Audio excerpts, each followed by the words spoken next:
तो जैसा कि आप जानते हैं कि बहुत सारी यूनिवर्सिटीज में इंटरनल यानी मिड टर्म एग्जामिनेशंस का दौर शुरू हो गया है और अब आप सब लोग जो स्टूडेंट्स हैं उनको पता चलना शुरू हो गया है कि फर्स्ट सेमेस्टर में फूड न्यूट्रिशन एंड हाइजीन एक कंपलसरी सब्जेक्ट है जो आपको ना केवल पढ़ना है बल्कि पास भी करना है और वो रिजल्ट में पूरी तरीके से काउंट होगा। सबसे पहले a big hello from my side. I hope आप सब लोग बहुत अच्छे हैं और अगर आप मेरी आवाज़ को सुन पा रहे हैं तो मेरी हेलो को रिप्लाई करके साथ में हेलो ज़रूर लिख दीजिएगा। मैं कमेंट बॉक्स में आपके हेलो का इंतज़ार करूंगा। अगर आप कमेंट बॉक्स में अपना नाम भी लिखेंगे कि आप कौन से कॉलेज के हैं, क्या नाम है, कौन सी क्लास के हैं, तो अच्छा लगेगा, एक अटेंडेंस की तरह भी हो जाएगा और साथ साथ मुझे ही पता चल जाएगा कि कौन कौन मेरे साथ इस वीडियो में जुड़ा हुआ है। चलिए वीडियो को शुरू करते हैं। मैं आपके सामने लेके आया हूँ RBS कॉलेज आगरा के मिड टर्म एग्जाम के क्वेश्चंस का सोल्यूशन को हम फिर उसी तरह से पढ़ेंगे, ना केवल सही आंसर देखेंगे बल्कि साथ साथ ऑप्शंस के थ्रू स्क्रूटनी करते हुए ये भी जानने की कोशिश करेंगे कि इससे और किस किस तरह के सवाल बन सकते हैं जिससे आपको यूनिवर्सिटी वाले एग्जाम के अंदर कोई दिक्कत ना आए। चलिए शुरू करते हैं फटाफट से। ये पहला पेपर है और एक मेरे पास दूसरा पेपर है, तो इन दोनों को BSc BCom और ये वाला BA वाला पेपर जो है इसको हम एनालाइज कर लेते हैं फटाफट। 10-15 मिनट से ज़्यादा लंबा वीडियो नहीं बनाएंगे। उसके बाद आपको जहाँ जाना है, खेलने कूदने, टीवी देखने, नेटफ्लिक्स चलाने या कुछ खाने पीने। वैसे आज हनी चिली पटेटो वाला मूड हो रहा है मेरा तो बहुत ज़्यादा, थोड़ा सा करारे करारे हनी चिली पटेटो मिल जाए। लेकिन फूड न्यूट्रिशन हाइजीन पढ़ रहे हैं तो हम जानते हैं कि हनी चिली पोटैटो ज़्यादा खाने की वजह से इंसान खुद पोटैटो जैसा हो सकता है। So it's better not to eat honey chilli potato all the time. On this note let's start the video. रासायनिक संगठन के आधार पर, केमिकल कंपोजिशन के आधार पर फूड को कितनी कैटेगरी में क्लासिफाई किया गया है? इसका दोस्तों सही आंसर है 6 कैटेगरीज। अब वो 6 कैटेगरीज जो हैं वो मैं आपको पहले ही बता चुका हूं, मैं फिर से रिपीट कर देता हूं। ये मेरे पास एक किताब है, बच्चे पूछते हैं कौन सी है, ठाकुर पब्लिकेशन की किताब है, बाइलिंगुअल है, हिंदी और इंग्लिश दोनों में मौजूद है। मैं बिल्कुल नहीं कह रहा कि आप इसको खरीदिए, कोई भी किताब खरीदिए, सभी किताब अच्छी ही होती हैं।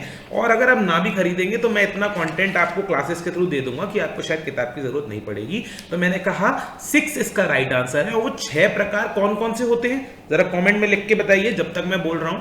6 classification of food on the basis of chemical composition. कौन कौन से 6 होते हैं जरा लिख के बताइए, तब तक मैं बोलना शुरू करता हूं। प्रोटीन, कार्बोहाइड्रेट, फैट यानी वसा, प्रोटीन, कार्बोहाइड्रेट, फैट। एक हो गया मिनरल्स, और कौन सा हो गया? जल्दी जल्दी लिखिए आप लोग, टाइम वेस्ट ना करिए, मैं इंतजार कर रहा हूं, आप लोग लिखेंगे। Fat, protein, carbohydrate, minerals, vitamins और लास्ट होता है वाटर। तो देखिए हम यहाँ ऑप्शन से हमने ना केवल ये 6 सही आंसर है ये जाना, बल्कि वो 6 कौन से हैं ये भी मैंने आपको साथ के साथ बता दिया। मैं ग्रुप में भी आपके लिए पोस्ट कर दूंगा, कोई समस्या की बात नहीं है। इसको BA के एग्जाम में पूछा गया, वहीं BSc BCom के एग्जाम में पूछा गया कि on the basis of origin, उत्पत्ति यानी कहां से मिल रहे हैं उसके आधार पर भोजन का कितना वर्गीकरण किया गया है। दोस्तों 2 प्रकार का होता है, एक होता है पेड़ों से मिलने वाला, पौधों से मिलने वाला, और एक होता है जानवरों से मिलने वाला, यानी of animal origin end of plant origin. यानी हिंदी में बोलता हूं, पशुओं से मिलने वाला खाना और पेड़ पौधों से मिलने वाला खाना। तो ये होता है 2 कैटेगरीज का।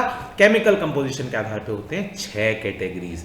ये सिंपल सा इसका आंसर था। 6 भी बताया, कौन से 6 हैं ये भी बताया, 2 भी बताया, कौन से 2 हैं वो भी बताया। कहोगे सर कह रहे हैं मैंने ये भी बताया, मैंने वो भी बताया, इतना ही बताना था तो एग्जाम से पहले आके बताते, अब एग्जाम के बाद आके बता रहे हो तो क्या मजा है? मजा तो है, मजा तो है। मेरी आवाज़ को अगर सुन पा रहे हैं और आप मेरी क्लास में बोर नहीं हो रहे हैं तो एक बार फिर से मुझे हाय लिख दीजिए। हेलो गाइस, कैसे हैं आप लोग? और जो लोग बोर हो रहे हैं ना वो लोग भी हाय लिख ही दो यार। चलो, विटामिन C की कमी से कौन सी बीमारी होती है? तो मैंने आपसे कहा था कि कमी वाली बीमारियां जो है ना वो हमको अच्छे से पढ़नी है। तो विटामिन C की कमी से जो हमें बीमारी होती है उसका नाम है स्कर्वी। बेरी होता है विटामिन A की कमी से, रतौंधी होती है, सॉरी बेरी होता है विटामिन B की कमी से, रतौंधी होती है विटामिन A की कमी से। इस वाले पेपर में पूछा गया विटामिन B की कमी से क्या होता है, इस वाले में पूछा गया विटामिन C की कमी से क्या होता है। तो भाई C की कमी से क्या होता है? स्कर्वी। और B की कमी से क्या होता है? B की कमी से होता है बेरी। ठीक है, क्लियर है, कोई दिक्कत तो नहीं है इसके अंदर? मुझे ऐसा क्यों लग रहा है मेरे घर पे कोई आया है? आया भी है तो भैया मेरे लिए थोड़ी कुछ लाया है। कंटिन्यू करते हैं। विटामिन शब्द किसने बोला था? किसने पहली बार विटामिन शब्द बोला? ऐसा इंसान था वो जिसने विटामिन कहा, और हम वो सैकड़ों सालों से विटामिन पढ़ते आ रहे हैं और हमें ये भी पढ़ना पड़ रहा है कि ये शब्द आखिर कहा किससे था। ये बढ़िया यार, आप कह जाओ 100 साल पहले पढ़ाई हम लोग करें। विटामिन शब्द का प्रतिपादन या प्रोपाउंडेशन फंक साहब ने किया, तो फंक इसका राइट आंसर है। और यहां पे पूछा है WHO का मुख्यालय कहां है। अब आपके जो आगे पेपर है ना यूनिवर्सिटी, उसमें ध्यान रखना है कि WHO की फुल फॉर्म आ सकती है। क्या होती है फुल फॉर्म, मुझे बताने की जरूरत तो नहीं है, आप फटाफट लिखिए जरा कमेंट बॉक्स में, फटाफट से लिख दीजिए। ये ज्यादा लंबा पेपर नहीं है, जरा सा है, देखो बस एक पन्ने का पेपर है तो हाल खत्म हो जाएगा।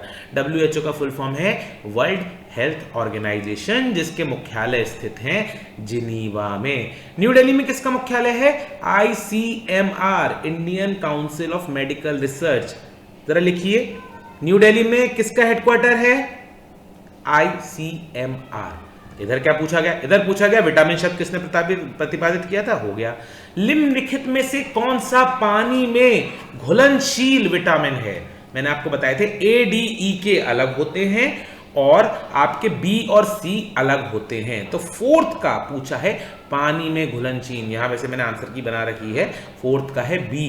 पानी में घुलनशील होते हैं विटामिन C और विटामिन B और C जो होते हैं पानी में घुलनशील होते हैं। A, D, E और K जो होते हैं वो किस में घुलनशील होते हैं? A, D, E, K। जरा सब लोग कमेंट बॉक्स में लिख के बताएंगे A, D, E, K किस में घुलनशील होते हैं। देखिए मेरे सामने खुला हुआ, पता नहीं आप देख पा रहे हैं, मैं कोशिश कर रहा हूं। फैट सॉल्युबल होते हैं A, D, E, K, water soluble होते हैं विटामिन B और C। ये चार्ट मैंने आपको व्हाट्सएप ग्रुप में ऑलरेडी शेयर कर दिया है। तो यहां पूछा पानी में घुलनशील B और C होते हैं, तो यहाँ पे C ऑप्शन है। और निम्नलिखित में कौन सा पानी में घुलनशील है, यहां भी यही पूछा है, तो यहां पे भी विटामिन C इसका राइट आंसर है। रतौंधी किसकी कमी से होती है? यहां मैंने आपको बताया रतौंधी होती है विटामिन A, इंग्लिश में कहते हैं नाइट ब्लाइंडनेस। तो आंख की जितनी भी बीमारियां हैं, आपकी भैंस की आंख, कहते हैं ना भैंस की आंख, यार आपकी जो भैंस की आंख है ना वो विटामिन A की कमी से होती है। A नहीं खाओगे तो भैंस की आंख हो जाएगी, नाइट ब्लाइंडनेस पे पहुंच जाओगे। 5th नंबर यहां पूछा है BCG किसकी वैक्सीन है?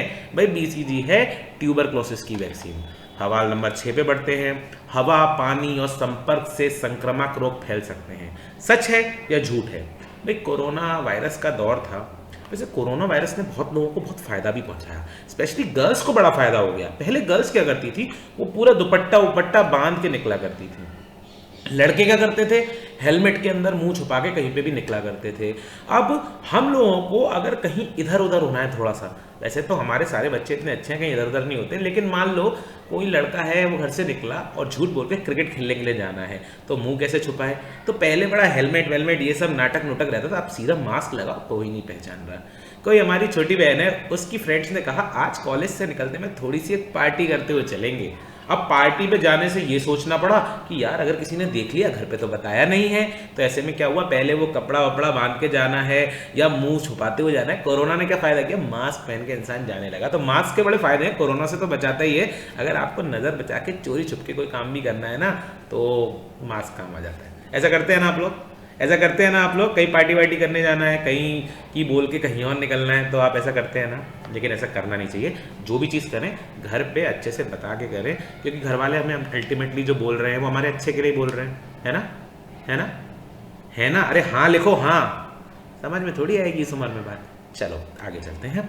तो भाई ऐसे सारे रोग जो हवा, पानी और संपर्क से फैलते हैं, तो वो होते हैं कम्युनिकेबल डिसीजेज, इन्फेक्शियस डिसीजेज। इसका आंसर है हाँ, ट्रू, बिल्कुल सही जवाब है। यहां देख लेते हैं मोटापा, वसा जमाव के कारण शरीर के वजन में असामान्य वृद्धि की स्थिति है। भाई मोमो खींच खींच के खाओगे तो वसा जमा होगा, और वसा जमा होगा तो हाँ मोटापा होगा। मोमोज यानी कि प्योर मैदे की बनी चीज, और उसके ऊपर से भैया जरा मेयोनीज डालो, तेल से बनी हुई चीज मेयोनीज, तो भाई मोटापा तो बढ़ेगा। इसका आंसर भी ट्रू है। 1000 दिनों के पोषण में कितने चरण होते हैं?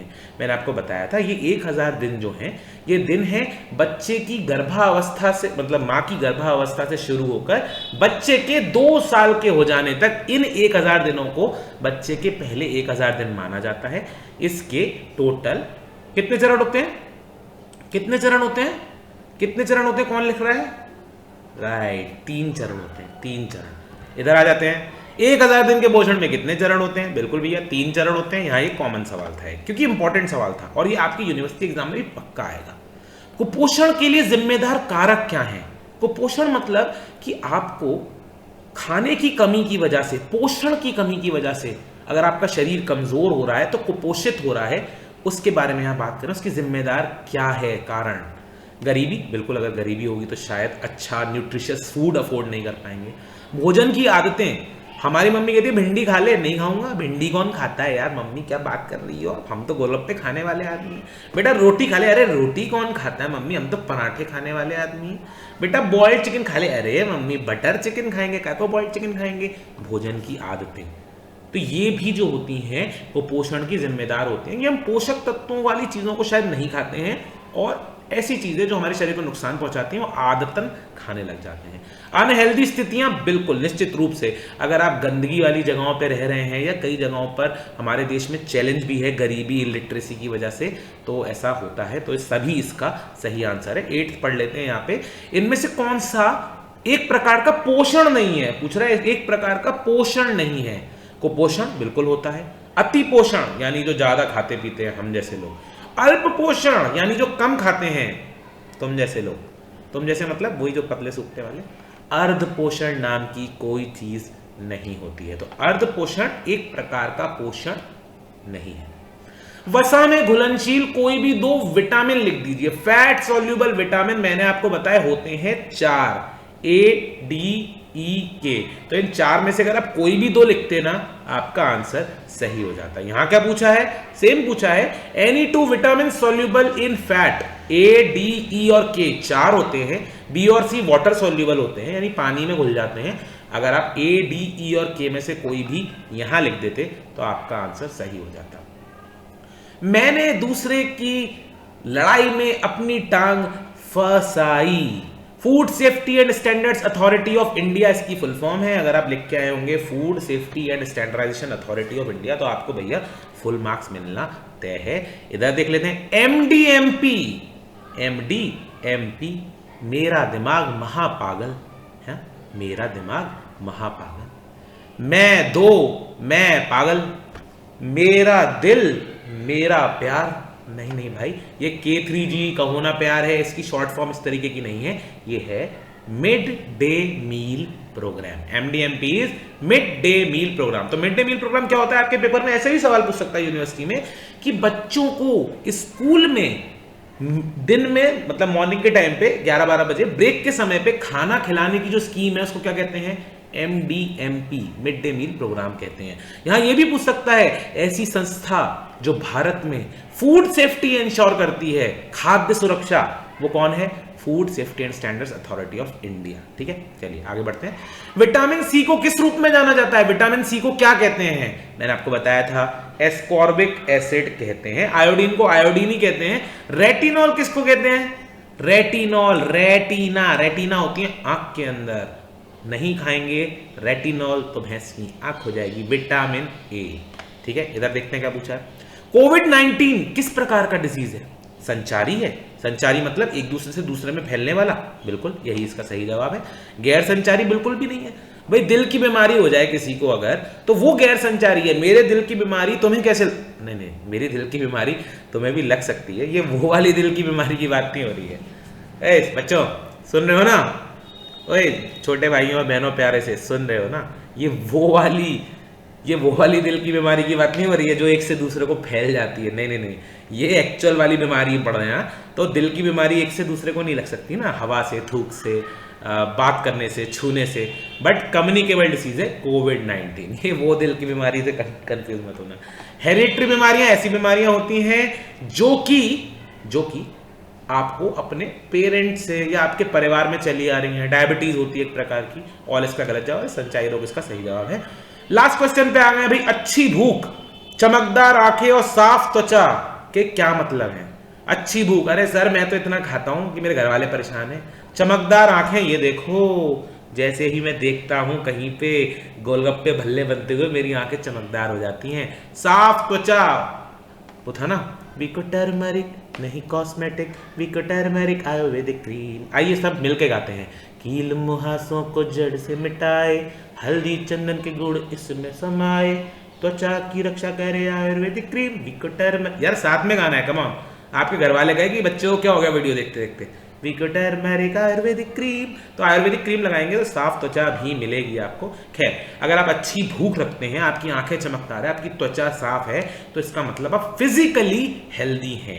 हेल्थ के कई सारी डिविजन्स हैं, सामाजिक हेल्थ, आध्यात्मिक हेल्थ, मानसिक हेल्थ। मैं आपको सेपरेटली पढ़ा दूंगा, पहले बता भी चुका हूँ, ग्रुप में भी बता चुका हूँ। तो आगे बढ़ते हैं। लास्ट क्वेश्चन, एक व्यक्तिगत मामला जिसमें एक व्यक्ति के जीवन में एक उद्देश्य प्रदान करने वाले मूल्य और विश्वास शामिल हैं। कौन से प्रकार की हेल्थ है? जो एक पर्सनल मैटर है। इंसान जो होता है ना, वो खाने पीने इन सबसे ऊपर, खाने पीने मतलब दूध पीने, ठीक है, दिमाग नहीं लगाना ज्यादा, खाने पीने वगैरह की चीजों को छोड़ के आगे की बात सोचने लग जाता है। वो चुटकुला सुनाया था ना क्लास में, वो चटाई वाला चुटकुला याद है सबको? भाई के लिए चटाई लगाओ वाला याद है कि नहीं याद है? वो जो चुटकुला सुनाया था, हाँ, वो वाले चुटकुले की बात हो रही। स्पिरिचुअल हेल्थ इसका सही जवाब है। तो इसी के साथ आज का ये पेपर का सोल्यूशन खत्म हो गया है। हम लोगों ने डिस्कस किया, अगर आप ध्यान से ऑप्शंस को भी सुनोगे ना, तो आप अपने मेन यूनिवर्सिटी एग्जाम्स के लिए बड़े अच्छे से प्रिपेयर कर पाओगे। आई होप मैंने आप लोगों को फिर से बिल्कुल भी बोर नहीं किया है। तो अगर मैंने आपको बोर नहीं किया है और आपको पसंद आया मेरे साथ यहाँ पे इस क्लास में होना, तो प्लीज़ मुझे एक प्यारा सा हेलो लिख दीजिएगा। थैंक यू कहने को नहीं कहूँगा, हेलो लिखने को कहूँगा, जिससे आपकी और हमारी दोस्ती यारी इसी तरीके से बने रहे। तो from my side it's a big hello to all of you. अच्छे से पढ़ते रहिए, जो डाउट्स है उनको क्लियर कर लीजिए। अच्छे से ग्रेजुएशन में 60-70% से प्लस ही स्कोर करना है मिनिमम। कर लेंगे तो कॉम्पिटिटिव एग्जाम के लिए भी तैयारी कर पाएंगे। फर्स्ट सेमेस्टर के बाद आप कैसे प्रिपरेशन कर सकते हो सरकारी नौकरियों के लिए, उसके ऊपर भी मैं एक वीडियो बनाने की सोच रहा हूँ। तो मैं आप लोगों के साथ शेयर करूंगा कि भाई बीए के बच्चे, बीएससी के बच्चे, बीकॉम के बच्चे, थ्योरी वाले बच्चे, मैथ्स वाले बच्चे किस किस एग्जाम्स को लेके सीरियस हो सकते हैं। I will definitely try to make a video for all of you. Till then please channel को सब्सक्राइब कर लीजिए, जिससे हम लोग जुड़े रहें। और until we meet next time, it's a good bye from my side. Take care guys. I hope आप लोग बोर नहीं हुए, और अगर हुए भी हैं तो भी वीडियो को लाइक जरूर कर दीजिएगा। आपका लाइक मेरे लिए मैटर करता है। Bye bye guys.